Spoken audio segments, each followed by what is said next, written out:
कस्तूरी कुंडल बसे मृग ढूंढे वन माही, ऐसे रमता राम है ये दुनिया जाने नहीं। कहते जो हमारा राम है वो कहाँ रमा हुआ है? वो आप सामने रमा हुआ है। एक भी चीज ऐसा नहीं है जिसमें राम नहीं है, लेकिन वो जानता नहीं है इसलिए भटक रहा। तो कहाँ है वो राम? आत्म में राम, राम में आत्म, चीन सुखों को विचारे। यानी वो परमात्मा हमारी आत्मा में विराजमान है, इसीलिए आत्मा अमर है, अमर। कृष्ण जी समझा रहे हैं गीता में, हे अर्जुन, जो नाशवान तत्वों की पूजा करते हैं, जो नाशवान मूर्तियों की पूजा करते हैं, जो नाशवान देवी देवताओं की पूजा करते हैं, वो अल्प बुद्धि जीव है। अध्याय 7 23वां श्लोक पढ़ो। उन्हें बुद्धिमान नहीं बोला, बुद्धिमान किसे बोला है?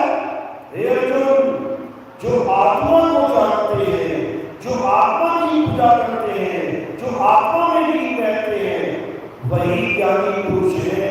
क्यों?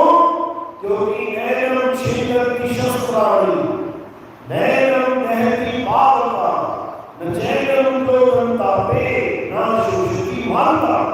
हे अर्जुन, इस आत्मा को ना तो कोई शस्त्र काट सकता है, ना इस आत्मा को कोई अग्नि जला सकती है, ना इस आत्मा को वायु सुखा सकती है, ना इस आत्मा को जल भिगो सकता है। तो किसकी महिमा कर रहे हैं? अपनी? बिल्कुल नहीं। वो ये नहीं कह रहे कि देवी देवताओं की पूजा करो, वो ये नहीं कह रहे कि मेरी शरीर की पूजा करो, वो ये नहीं कह रहे कि आप पत्थर को पूजो, वो कह रहे हैं आत्मा को जानो, आत्मा को। अगर हम इस धर्म में हैं, हिंदू धर्म में हैं, और हमें गीता में ज्ञान नहीं है, तो हमें कोई ज्ञान नहीं है। इसलिए सबसे बड़ा धार्मिक ग्रंथ जो है हमारा गीता है। गीता को पढ़ना शुरू करो। पूरी गीता पढ़नी बहुत मुश्किल है, समझता हूं मैं। केवल आपने 2 और 3 और 4 बस 3 अध्याय पढ़ने। अगर ये 3 अध्याय आपने पूरे जीवन में भी पढ़ लिए अच्छे से समझ के, तो आपका जीवन सफल हो जाएगा। कैसे? आपको वो ज्ञान मिल जाएगा जो अर्जुन को ज्ञान मिला था, जो बड़े बड़े संत महात्माओं को ज्ञान मिला है। आपको वो दिव्य ज्ञान मिल जाएगा। उस ज्ञान को प्राप्त करने से क्या नुकसान होगा? गीता पढ़ने से कोई नुकसान है? अगर गीता पढ़ी है तो नुकसान है क्या? नहीं है ना? तो पढ़ना शुरू कर दो। गीता पढ़ने से आपको वो ज्ञान मिलने लग जाएगा कि आप कहीं पर भी बैठ के, किसी भी मंच पे बैठ के, अगर मात्र 2 अध्याय भी अगर आपने सबसे बोल दिया ना, लोग आपके आगे माथा टेकने लग जाएंगे, लोग आपके आगे माथा टेकने लग जाएंगे। लोग कहेंगे बहुत ज्ञानी पुरुष है, बहुत ज्ञानी औरत है ये तो। क्यों? क्योंकि ये आत्मा का ज्ञान बोल रही है। ये पत्थरों की बातें नहीं कर रही, ये मंदिर मस्जिद गुरुद्वारों की बातें नहीं कर रही, ये नाशवान मूर्तियों की बातें नहीं कर रही, ये अविनाशी आत्मा की बात कर रही है। भले तुम्हें आत्मा के बारे में कुछ नहीं पता, तुमने कभी आत्मा का अनुभव नहीं किया, अगर तुम आत्मा के बारे में बोलने लग जाओगे, लोग तुम्हें ज्ञानी मान लेंगे। ये इतना बड़ा ज्ञान है क्योंकि आम आदमी की ये समझ में आता ही नहीं है। आम आदमी के आगे 100 बार आत्मा आत्मा आत्मा करके चले जाओ, वो फिर पत्थरों में भगवान में ढूंढेगा। वो कभी सोच भी नहीं सकता कि आत्मा होता क्या है। लेकिन कृष्ण जी किसी पत्थर को पूछने की बात नहीं कर रहे। कृष्ण जी कह रहे आत्म तत्व को जानो। आत्म तत्व यानी तुम्हारा असली स्वरूप। एक दिन ऐसा आएगा जब तुम ये नकली यानी इस काया को, नकली स्वरूप को छोड़ दोगे और उसको छोड़ के अलग हो जाओगे, तब लोग क्या कहेंगे? मेरी माता शरीर छोड़ गई, मेरे पिताजी शरीर छोड़ गए। तो शरीर में यही पड़ा है, जो छोड़ के गया वो कौन है? वो कौन है जो शरीर छोड़ के जा रहा है? जीव है, जीव, लेकिन उस जीव को भी कोई नहीं जानता। हर काया में एक जीव बैठा है। हम लोग कहते हैं कितने लोग जीवित हैं? जिस काया में जीव है वो जीवित है, और कितने लोग निर्जीव हैं? जिस काया में जीव नहीं है वो निर्जीव है। यानी तुम्हारी काया भी जीवित क्यों है? क्योंकि जीव है इसमें, और जीव अजर अमर अविनाशी है। बोला भी आता ईश्वर अंश जीव अविनाशी, यानी ये जीव कभी मरता ही नहीं है, अनंत, इसकी आयु अनंत है, अनंत, इसका कोई अंत ही नहीं है। लेकिन बेचारा छोटी छोटी योनियों में भटकता फिर रहा है। कोई योनि मिल गई 1 दिन वाली, 1 दिन में शरीर छोड़ दिया। कोई मिल गई 3 दिन वाली, 3 दिन में शरीर छोड़ दिया। कोई मिल गई 1 साल वाली, 1 साल में शरीर छोड़ दिया। कोई मिल गई 10 साल, 50 साल, 100 साल वाली, कई 300, 500, 1000 साल वाली। ये बरगद के पेड़ है, ये पीपल के पेड़ है, 500 साल जीते, 1000 साल जीते, लेकिन है ये भी एक योनि। इसमें भी वही चीज भ्रमण कर रहा है। मक्खी, मच्छर, खटमल, कछुआ, सांप, घड़ियाल, सब में वही चीज है जो बेचारा भ्रमण करता जा रहा है। 84 लाख बार योनियां प्राप्त करने के बाद मात्र एक बार ये इंसान जन्म में आया है। आपकी उम्र आधी से ज्यादा बीत गई है, आपके पास कुछ साल है, मात्र कुछ साल। किसी के पास 10 साल, किसी के पास 20 साल, किसी के पास 30 साल, किसी के पास 40 या ज्यादा से ज्यादा 50 साल, 70 साल, इससे ज्यादा नहीं जीने वाला कोई। कि तुम सोचो कि 100 पार जाओ, देख लो निकल के गली में जितने भी मरे एक बार किसी चेक कर देना कितने साल में मरे। कोई 40 में मरेगा, कोई 55 में मरेगा, कोई 50 में मरेगा, कोई 60 में मरेगा, कोई 70 में पहुंच रहा है। तो तुम अपनी 80 मान के लगा लो एज, और आज की उम्र से घटा देना कितना बचा है। 30-40 साल ऐसे निकल जाएंगे चुटकियों में, जैसे ये निकल गए। अभी 40-50 साल की उम्र है, ऐसे निकली चुटकियों में, और वो भी निकल जाएगी। तो हमें क्या करना है? जितने साल बचे हैं हमें गीता का अध्ययन करना है, हमें गीता पढ़नी है अच्छे से, और उसमें जो जो बोला गया उसको अपने जीवन में अप्लाई करना। मैं कहता हूँ यही जगह सफल हो जाएगा तुम्हारा, लेकिन हमें कोई फिक्र नहीं है। क्यों? एक ही दिमाग में बात है, मौत आएगी तो देखी जाएगी, फिर क्या देखोगे? फिर क्या देखोगे? किसी ने कहा जंगल में मर जाओ, शेर है। आपने कहा जंगल पार करने मेरा घर जाना पड़ेगा, तो क्या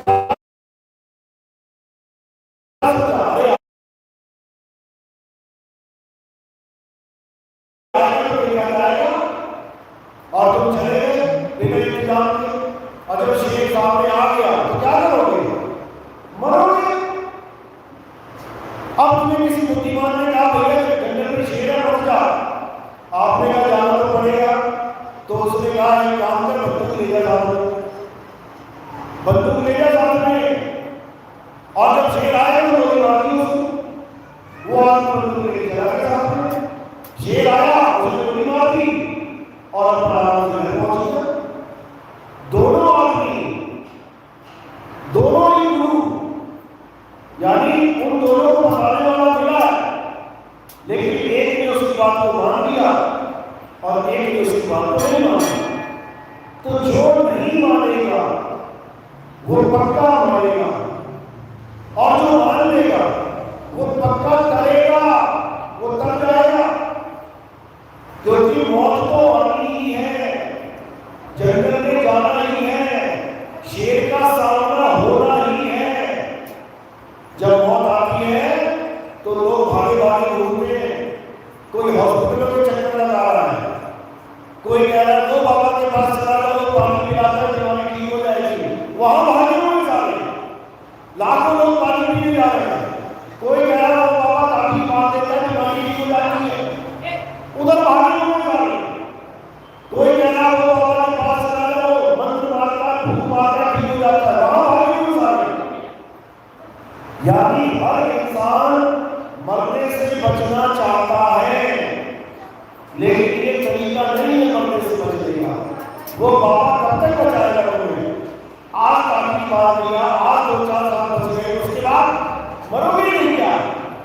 आज किसी ने जल पिला दिया, आज किसी ने कुछ खिला दिया, तो मरोगे नहीं क्या? मरना पड़ेगा। अब इस मरने से बचने का क्या तरीका है? वो तुम्हारे पास है, वो जड़ी बूटी तुम्हारे पास है, लेकिन तुम्हें उसका पता ही नहीं है। गीता में यही समझाया जा रहा है कि हे अर्जुन, इससे पहले की मौत आ जाए क्या कर? अपनी आत्मा को जान ले। जैसे ही हम अपनी आत्मा को जानेंगे तो हम क्या हो जाएंगे? हम आत्मा ही हो जाएंगे। समझ लो, अगर हम अपने आप को शरीर मानेंगे, मैं आदमी, मैं औरत, मैं बच्चा, मैं बूढ़ा, मैं जवान, तो पक्का मरोगे। क्यों? क्योंकि आदमी भी मरेगा, औरत भी मरेगी, बच्चा भी मरेगा, बूढ़ा भी मरेगा और जवान भी मरेगा। तो जब तक तुम अपने आप को आदमी, औरत, बच्चा, बूढ़ा, जवान मान रहे हो, मरोगे।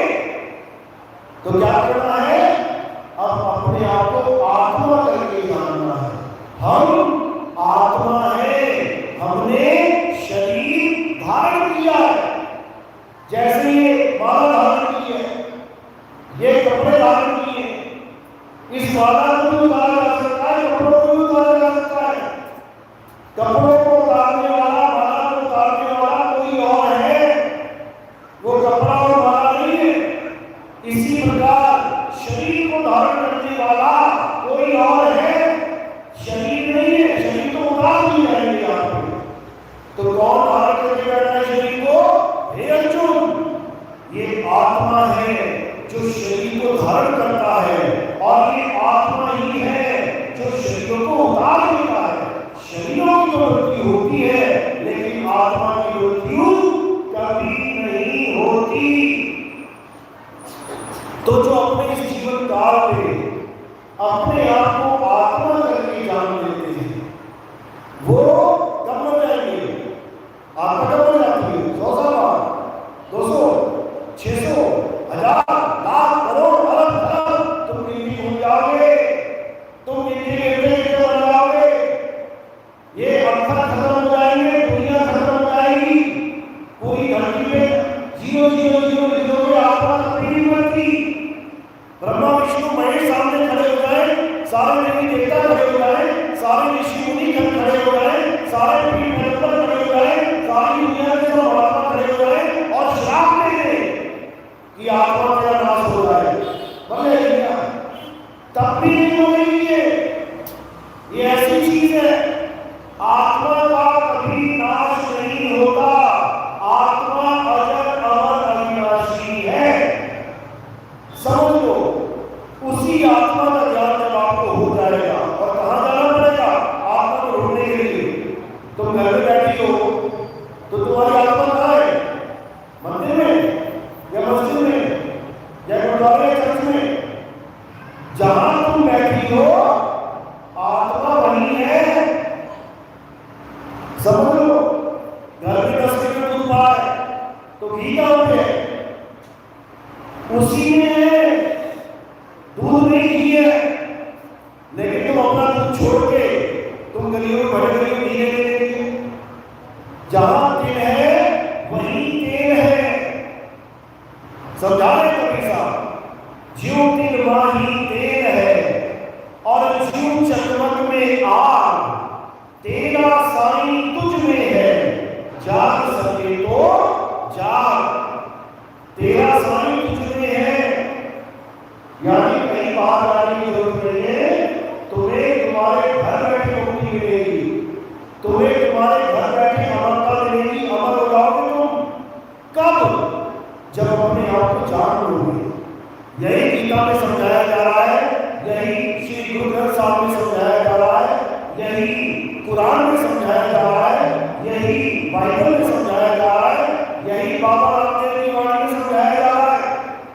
बाबा रामदेव है ना, उनका ग्रंथ पढ़ना 24 प्रमाण, जो बात मैं तुम्हें बता रहा हूं, ये सब लिखा हुआ उसमें लिखा हुआ है कि कलयुग में सतयुग आएगा। जब सतयुग आएगा तो सारी दुनिया आत्मदेव की पूजा करेगी, वो आत्मा को जानेगी। उसके बाद पत्थरों की पूजा बंद हो जाएगी। क्यों? क्योंकि लोग विवेकी हो जाएंगे। पत्थरों की पूजा पूरी नहीं है, लेकिन कब तक करनी है? जब तक तुम्हें आत्मा का ज्ञान देने वाला गुरु नहीं मिल गया, तब तक। LKG UKG बुरी नहीं है। कब तक? जब तक तुम्हें आगे का ज्ञान देने वाला गुरु नहीं मिल गया, तब तक तुम पढ़ो। लेकिन जब आगे का ज्ञान देने वाला गुरु मिल गया तो उसको छोड़ के आगे बढ़ जाना है, तभी तरक्की होगी। तो बाबा रामदेव की वाणी में आपको आत्मा का पूरा जिक्र मिलेगा कि आत्म तत्व कहते किसे हैं, ये प्राप्त कैसे होता है। इसी आत्मा को सतनाम कहते हैं, सच्चा नाम। यानी जो मालिक का असली नाम है वो यही है, सतनाम यानी आत्मज्ञान। यही ज्ञान हम सबको प्राप्त करना है, तब जाकर हम सत्य सनातनी बनेंगे। सत्य सनातन का मतलब क्या है? अध्याय 2 24वां श्लोक।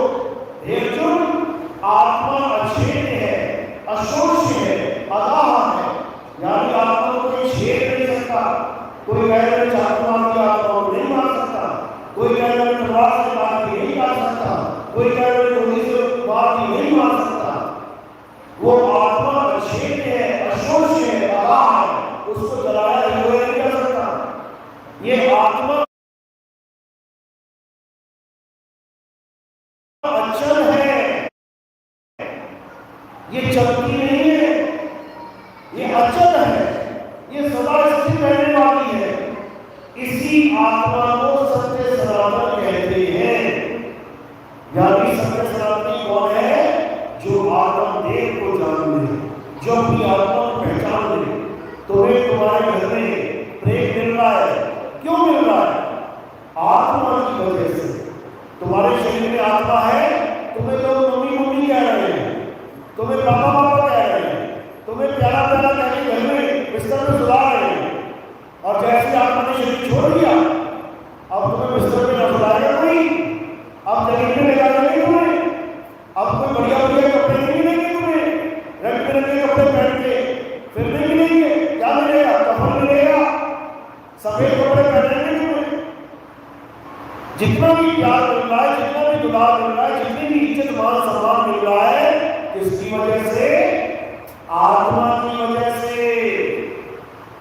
आत्मा की वजह से तुम आरती गा रही हो, पूजा कर रही हो, किसकी वजह से?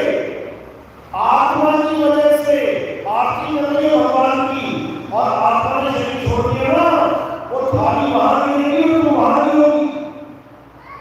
समझो, अगर तुम पूजा कर पा रही हो आत्मा की वजह से, तुम मार्केट जा रही हो आत्मा की वजह से, मुसलमान नमाज पढ़ रहा है आत्मा की वजह से, सिख भाई गुरुद्वारे जा रहा है आत्मा की वजह से, ईसाई भाई चर्च जा रहा है आत्मा की वजह से, ये सारी दुकानें मकान ये सब बन रहे हैं आत्मा की वजह से, ये मंदिर मस्जिद गुरुद्वारे बन रहे हैं आत्मा की वजह से। किसने बनाए ये मंदिर? किसने बनाया गुरुद्वारे? आत्मा ने।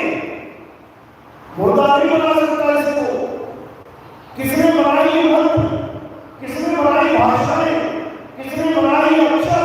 आत्मा ने। किसने लिखी ग्रंथ? आत्मा ने। हर काम आत्मा के द्वारा होता है, लेकिन हम आत्मा को ही नहीं जानते।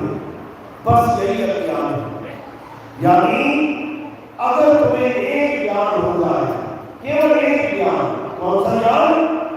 आत्मज्ञान, तो समझो तुम्हारा इंसान जन्म सफल हो गया। भले तुम एक भी दिन मंदिर न जाओ पूरे जीवन में, तब भी तुम सबसे बड़ी ज्ञानी कहलाओगी। भले मुसलमान एक भी दिन न जाए मस्जिद में, सबसे बड़ा ज्ञानी कहलाएगा।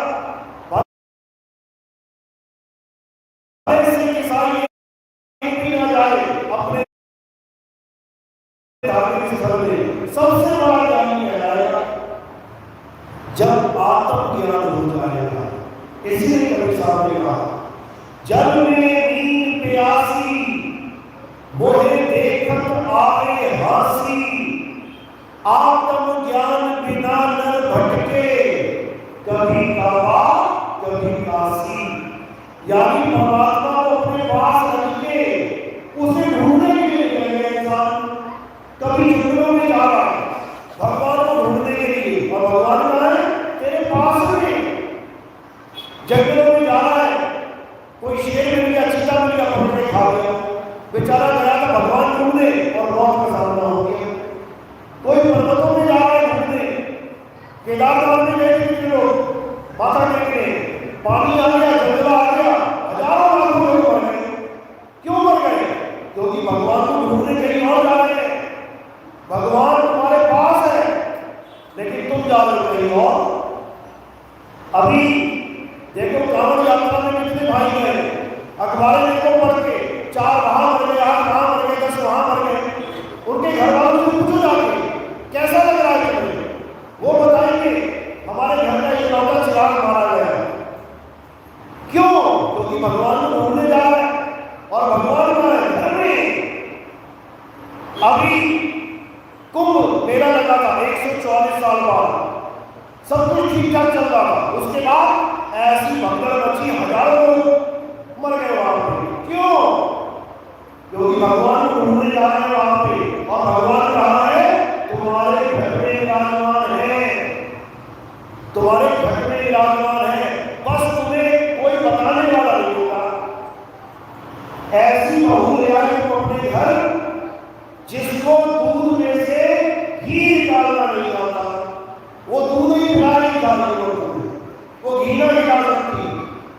समझो, वस्तु उसके पास है, दूध उसके पास है, उसको दूध से दही बनाना नहीं आता, दही से मक्खन निकालना नहीं आता, मक्खन से घी निकालना नहीं आएगा, तो तुम कब चूड़ी रोटी खाओगे? कभी नहीं खा सकते।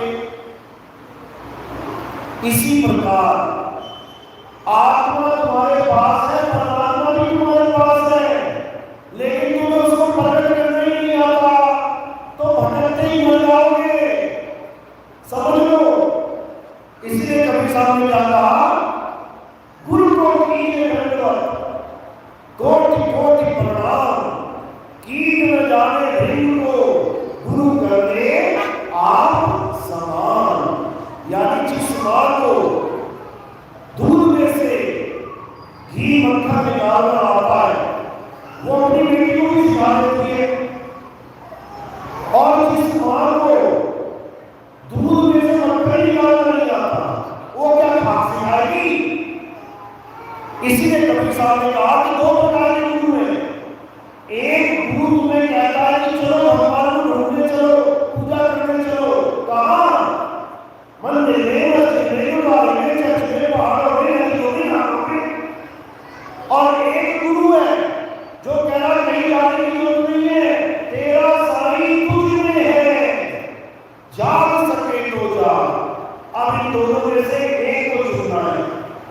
एक तुम्हें गलियों में घुमा रहा है, उस हिरण की तरह जिसकी नाभि में कसूरी है, और उसको ढूंढने के लिए भर भर भटकता जा रहा है, पक्का मरेगा, पक्का।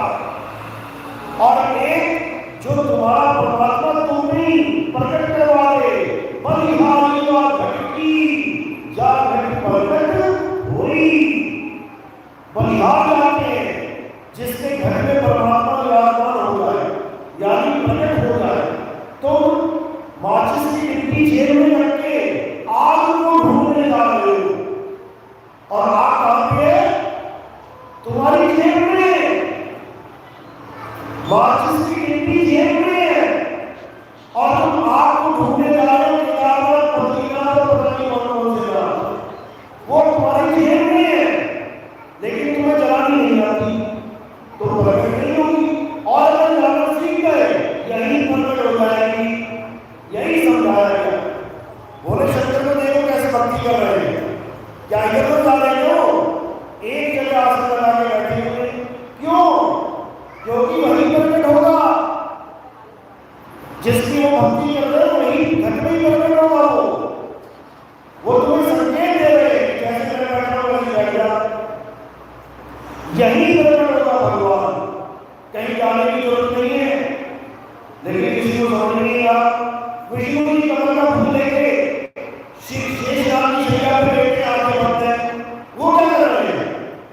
वो भी भक्ति कर रहे हैं और हमें बता रहे हैं कि लेने के लिए भक्ति हो सकती है, केवल बैठ के नहीं कि भोले शंकर की तरह बैठा तभी भक्ति होगी। जिसको लगवा मार गया वो तो बेचारा विष्णु का बना है, वो कैसे भोले शंकर की तरह बैठेगा?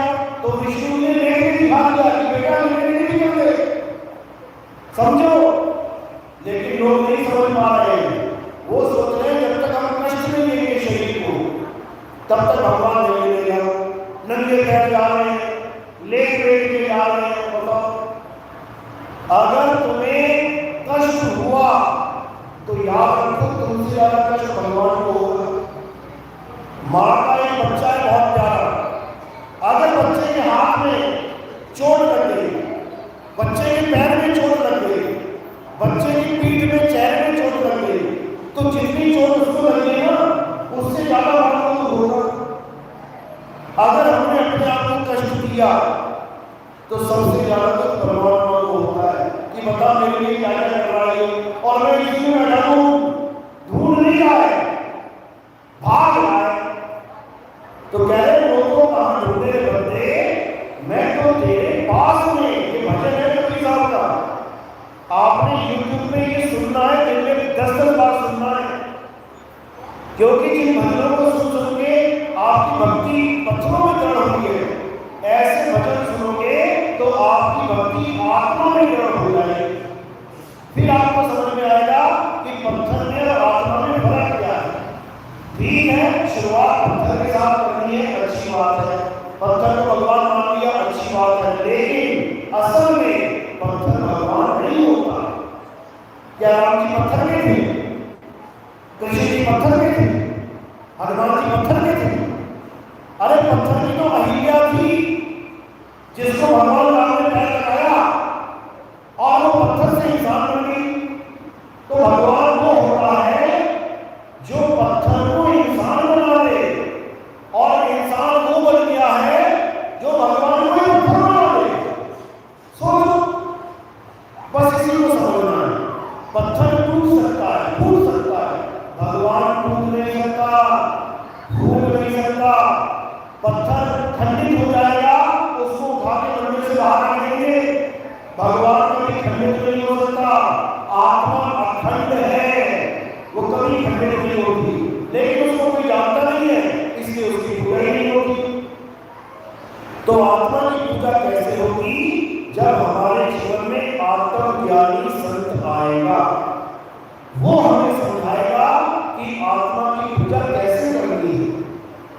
तब जाके हमें समझ में आता है कि आखिर हमारे जीवन का परम लक्ष्य क्या है। नहीं तो ये जीवन ऐसे ही बीत जाएगा। तो क्या करना है? जितना कर दिया अच्छी बात है, LKG पढ़ दी, UKG पढ़ दी, पहली दूसरी पांचवी पढ़ दी, अच्छी बात है। अब आगे बढ़ना है, अब पत्थरों से ऊपर उठ के आत्मा तक जाना है। आत्मा में जब रमण करेंगे तो परमात्मा की प्राप्ति होगी और हमारा जन्म सफल हो जाएगा। कृष्ण जी का गीता बोलना सफल हो जाएगा, संतों का वाणी बोलना सफल हो जाएगा। अब वो तो बोल बोल के चले गए और हम समझ नहीं पाए और फेल हो गए, तो क्या फायदा? टीचर बोल बोल के चला गया क्लास में, पढ़ा पढ़ा के चला गया, लेकिन बच्चा समझ ही नहीं पाया, तो क्या होगा? फेल हो जाएगा। और बच्चा ही फेल हो गया तो टीचर का पढ़ाने का मतलब ही क्या है? फिर तो इस दुनिया में ना तो कृष्ण जी आए, ना कबीर जी आए, ना बाबा नानक आए, ना बाबा रामदेव आए, कोई भी ना आए, तब भी पत्थर पूजा जा सकता है।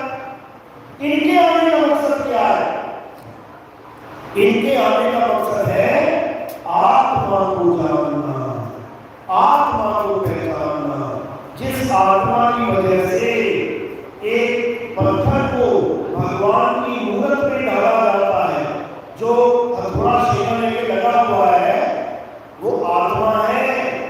वो पत्थर को स्वरूप दे रहा है, भगवान बना रहा है पत्थर को।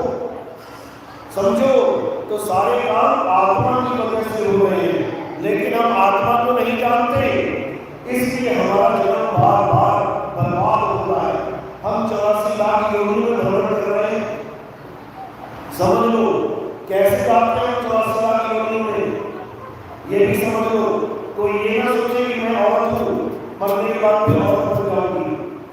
आदमी हूँ, मरने के बाद फिर आदमी बन जाऊंगा, कभी नहीं हो सकता ऐसा।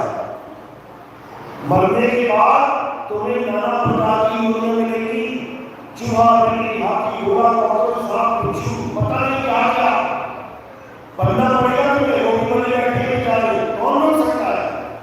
एक दुनिया के 4 बच्चे, 5 बच्चे, 6 बच्चे नहीं हुए, किसने रोक दिया उसको कुत्ता बनने से? बनेगा वो जीव, कुत्ता बनने घूमेगा। ऐसे ही हम और तुम नहीं रोक सकते। हम लोग कैसे मिलती है अगली योनि?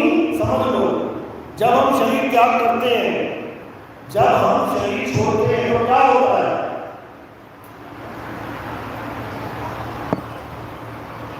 हम डर रहे होते हैं, हालत खराब हो रही होती है, डॉक्टर को कह रहे होते डॉक्टर साहब बचा लो, मम्मी पापा को कह रहे होते बचा लो, भाई बहन को, दादा दादी को कह रहे होते बचा लो, लेकिन कोई नहीं बचा सकता।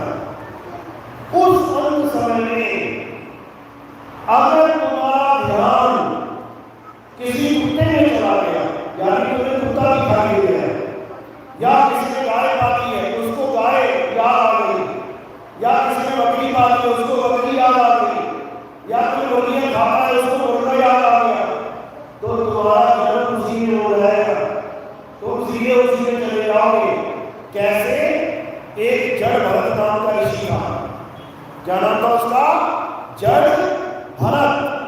सारी उम्र भगवान को याद करता रहा, घर बार छोड़ दिया, जंगल में जाकर आश्रम बना लिया, सारी उम्र गीता वेद पुराण भागवत, गीता वेद पुराण भागवत, सारी उम्र हरे राम हरे कृष्ण, सारी उम्र भगवानों के नाम जपता रहा, पूजा पाठ करता रहा, तपस्या करता रहा, बूढ़ा हो गया। उसके बाद उसके आश्रम में छोटा सा हिरण का बच्चा आ गया। किसने सुनी सुनी एक दो बस। जब आश्रम में बच्चा आ गया छोटा सा हिरण का, तो उसने क्या किया? उसने उस बच्चे को मार दिया। अच्छा किया कि बुरा किया? बेचारा हिरण का बच्चा छोटा सा आ गया, उसको मार दिया, कोई जानवर ना मारे उसको, ना कोई खा जाए, उसकी रक्षा करने के लिए पाल लिया। अच्छा किया, अच्छा किया, पाल लिया उसको। अब खूब उसको घास खिलाए, पानी पिलाए, खूब प्यार करे, जीव से प्यार कर रहा है, भगवान का जीव है, प्यार कर रहा है। अच्छा कर रहा है, बुरा कर रहा है? अच्छा कर रहा है, खूब प्यार कर रहा है, खूब प्यार कर रहा है। उसके बाद क्या हुआ? एक दिन भक्ति कर रहा था, ध्यान लगा के बैठा था, नाम जप रहा था, एकदम मृत्यु का समय आ गया। पता लग गया कि मृत्यु आ गई, जाने का समय हो गया। अब क्या करने लगा वो? उस हिरण के बच्चे को याद करने लगा कि मेरे बाद उस हिरण के बच्चे का क्या होगा। कहीं शेर ना खा जाए, कहीं भालू ना खा जाए, कहीं चीते ना पकड़ ले। अच्छा सोच रहा है कि बुरा सोच रहा है? अच्छा सोच रहा है, किसी चीज की भलाई सोच रहा है, लेकिन उसका फल क्या मिला? उसको 84 लाख लोगों में जाना पड़ गया, उसको हिरण का बच्चा बनना पड़ गया। यानी सारी उम्र की भगवान की भक्ति एक तरफ रह गई, सारी उम्र का पूजा पाठ एक तरफ रह गया, सारी उम्र का हवन यज्ञ एक तरफ रह गया, और एक हिरण का बच्चा भारी पड़ गया उसके ऊपर। कारण क्या था? कारण था अंत समय। अगर तुम्हारा अंत समय सही नहीं गया तो समझ लो तुम्हारा जीवन सही नहीं गया। इसलिए कहते हैं अंत भला तो सब भला। अब अंत भला हो कैसे? मरने वालों की शक्ल जाके देख लेना, अंत भला हुआ कि नहीं हुआ मेरी सास का? पूरा दिन मंदिर करती रही, और जब मरी तो हालत खराब हो गई बेचारे की, डर डर के मरी, लैट्रिन करके मर गई, सारे कपड़े खराब करके चली गई। तो अच्छा हो गया क्या?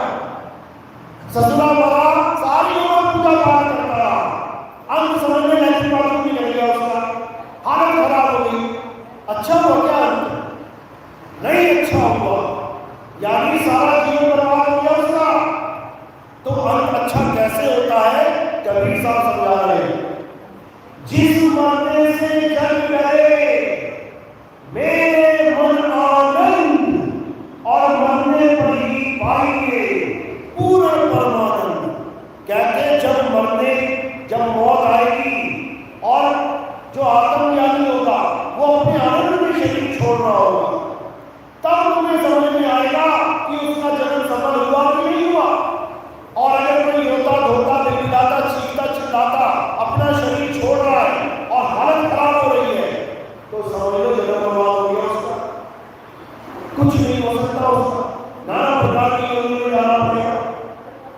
तो क्या करना है? अपने अंत को संभालना है। कोई माँ, कोई बहन, कोई भाई, बाप किसी के काम नहीं आएगा। कोई कौन काम आएगा?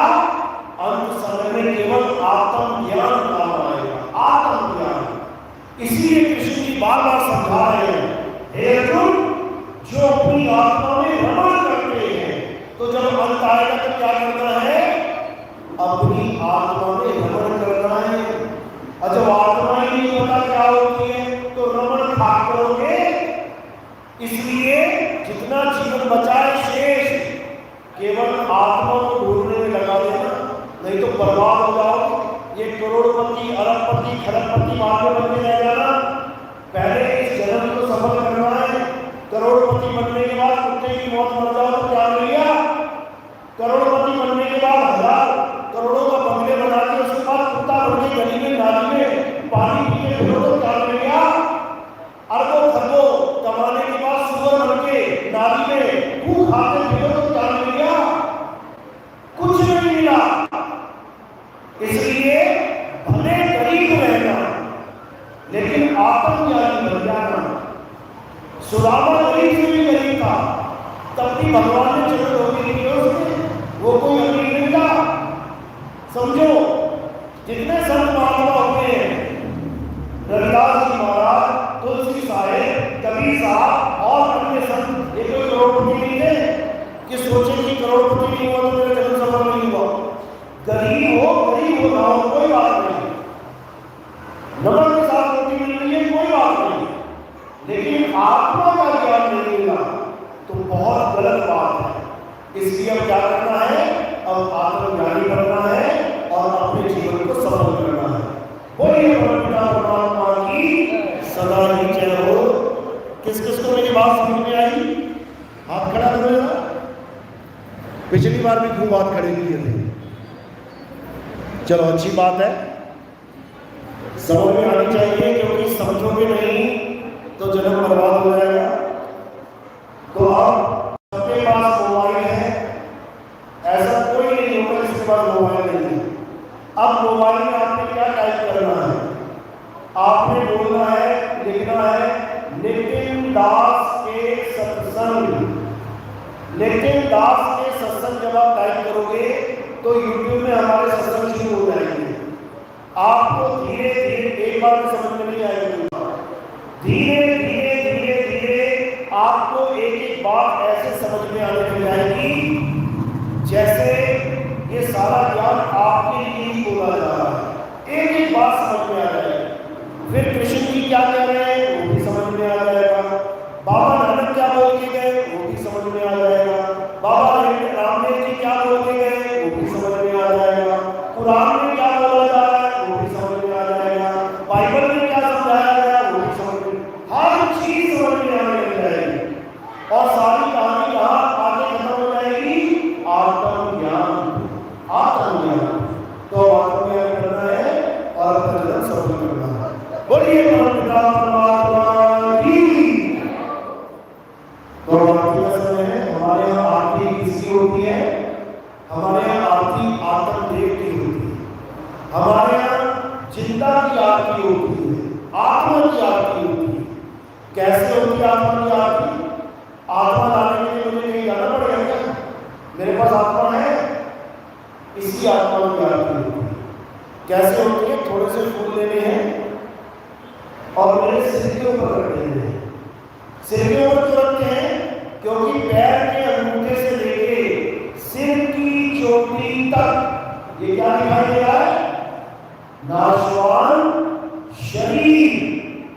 और हमने नाशवान शरीर की आरती नहीं करनी है। हमने किसकी आरती करनी है? उस अविनाशी आत्मा की जो इस नाशवान शरीर को चला रही है। ये पंखा चला रहा है ऊपर, एक है, एक आदमी केवल पंखे को देख रहा है और एक आदमी करंट को देख रहा है। तो जो करंट को देख रहा है वो जान रहा है कि ये पंखा कौन चला रहा है? करंट। और जो करंट को नहीं जान रहा है वो क्या कहेगा? अरे देखो पंखे की आरती हो रही है। यानी इस शरीर और इस आत्मा को अलग अलग करके जान लेना है। शरीर की आरती नहीं है, ये आत्मा की आरती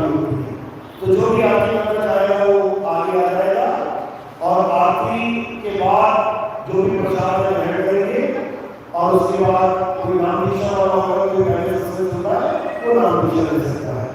कोई परमात्मा की सारे